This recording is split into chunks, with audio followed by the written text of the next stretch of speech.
Experimenting.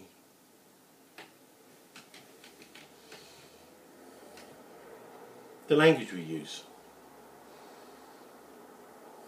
Take for granted that everyone knows what we mean. But of course the way we learn language is rooted in our own experience. You remember you didn't know what an apple was. So your mum, your dad, your carer showed you an apple and said, apple, apple, apple. But if I was to show you, if I was to ask you think of an apple now, some people's apple would be red, some people would be green, some people's apple would be hanging on a tree, some people's apple would be in Sainsbury's, you know.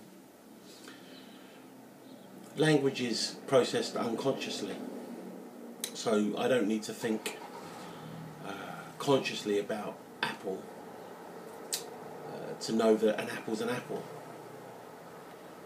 My mind unconsciously goes to a raft of referencing experiences, or comes up with an image.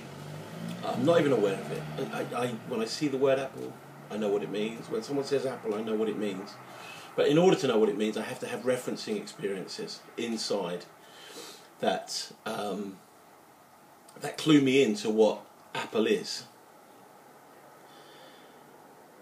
And that's really important when it comes, I think that's really important when it comes to midwifery.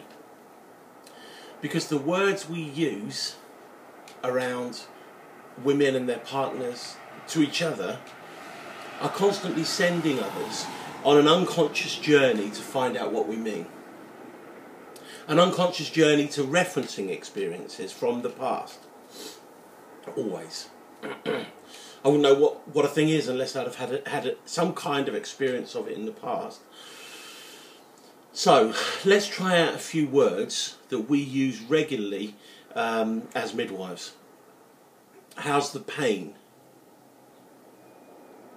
In order to find, in order to know what pain means, I need to go on a search of all the times when I've had pain and compare what's currently happening to those. Think of another. Labour. You're in labour. Okay, so again, to make sense of the word, I go on a referencing search, you know, either to other people's experience I've heard of about this context of labour, or, you know, it's all happening outside of consciousness. See, the exciting thing is that our use of language can affect someone's experience in the moment. You know, I've started experiencing with the word urge instead of pain. I've started setting up the idea that there could be another way of referencing this experience that the woman is having. So, for example, I say, you know, the uterus is a muscle that's contracting. Now, I don't know whether you lift weights or not, but that feeling that you get in the muscle when it's contracting and releasing, you know, some people experience that as discomfort, as some people experience it as something that they really enjoy. And what I'm doing with my talking is setting up a reference experience for them. Do you know, I don't know, I've been practicing on and off now since '91, and I had this discussion with a friend who said, oh, you've not been a midwife 20 years. Well, I haven't been on the register 20 years. I think I was on the register for about 14, and then I was off for a while. But anyway, ever since I've been practicing, I've noticed that women that experience really painful period pain to the point of needing a prescription tend to be well into the birthing process before they realise. And I've been wondering, I wonder why that is.